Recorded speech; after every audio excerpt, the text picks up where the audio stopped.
Into the Dreadmarsh. Audio story. It was the start of summer vacation and best friends Maya, Liam, Eva, and Zach were looking for an epic adventure. The four 12-year-olds spent nearly every waking hour together, bonded by their shared love of fantasy books, video games, and exploring the woods near Maya's house. One day, Maya's quirky Uncle Jerome came for a visit. The kids loved listening to his far-fetched tales of traveling the world and hunting for lost treasures. This time, Uncle Jerome had an old, leather-bound book to show them. This ancient tome holds the key to reaching the invisible world that exists all around us, he said mysteriously. A place where the rarest and most valuable treasures are guarded. The friends leaned in eagerly as Jerome opened the weathered pages. The musty book contained intricate drawings of strange beasts and sprawling landscapes unlike anything on Earth. Throughout history, only a few people have been able to harness the power to enter this invisible realm, Uncle Jerome explained. By reciting the sacred chant inscribed here, you can temporarily gain the ability to see and physically interact with this hidden dimension. He pointed to a passage of indecipherable text. The treasure you seek is said to be protected by the most fearsome of the invisible world's creatures. Few have ever laid eyes upon it and lived to tell the tale. Maya, Liam, Eva, and Zach exchanged excited looks, their hearts racing with possibility. Maybe this summer wouldn't be so boring after all. The next day, the four friends met at their usual hideout, the abandoned tree fort deep in the woods behind Maya's house. Eva had brought the ancient book from Uncle Jerome. You all know the deal, Maya said firmly. We go together or not at all. The others nodded solemnly. For years, they had dreamed of going on a real-life quest like the heroes in their favorite stories. Now was their chance. Eva opened the book and began reciting the strange chant, her voice wavering only slightly with nerves. At first nothing seemed to happen. But then, out of the corner of her eye, Eva noticed a flicker of movement. She gasped as her vision suddenly doubled. It was as if a transparent film had been lifted, allowing her to perceive a whole new layer of reality previously invisible. The others watched in awe as grotesque beasts began materializing around them. Some looked like mutated animals, while others seemed to be comprised of pure energy or shadows given form. It worked!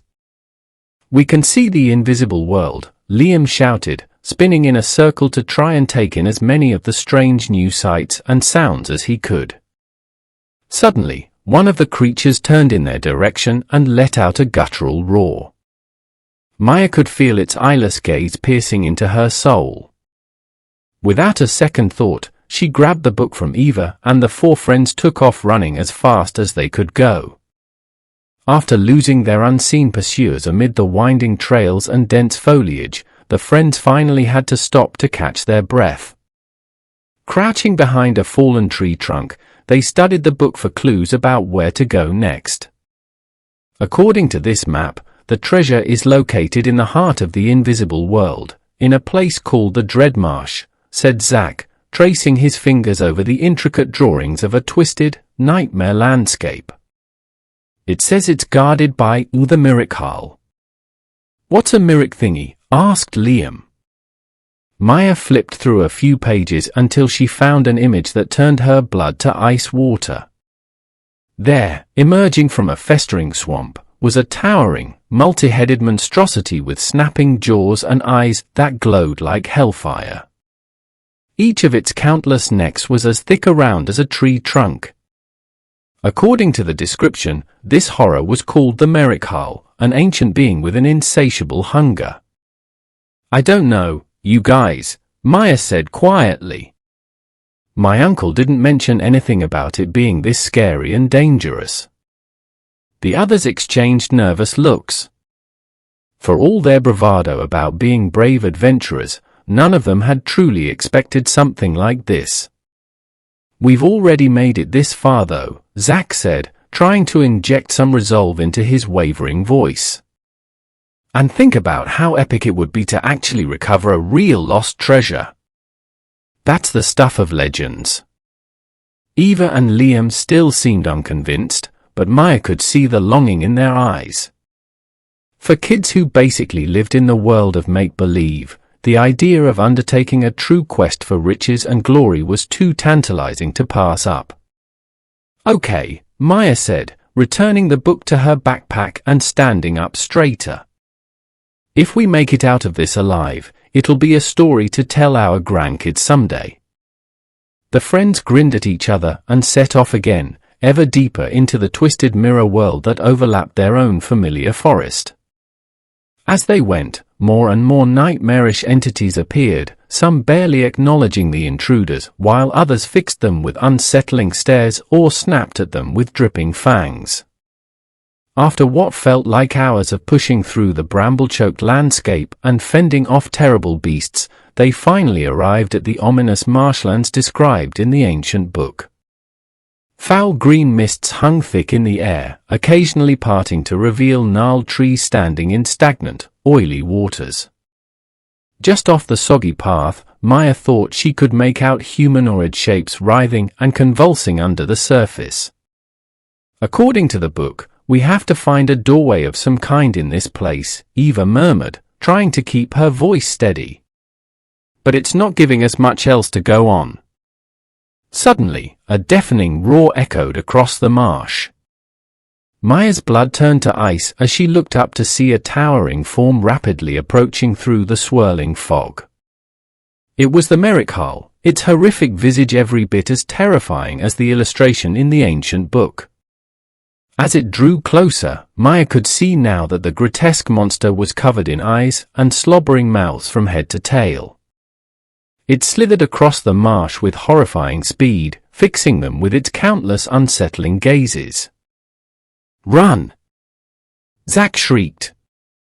The four friends scattered in every direction as the Merikhal closed in, its scores of necks thrashing wildly as it tried to seize them in its slavering jaws. Eva tripped and fell with a scream as one of the monster's heads lunged towards her. In that moment, everything seemed to slow down for Maya. Without hesitating, she grabbed a large rock and flung it with all her might at the eye socket of the neck menacing her friend. There was a sickening crunch of bone and burst of viscous fluid as the projectile found its mark. The Merikhal let out an ear-splitting screech of pain and rage as its remaining heads turned on Maya. This was it, she thought with a rising dread. "I'm about to get eaten by a giant monster from another dimension."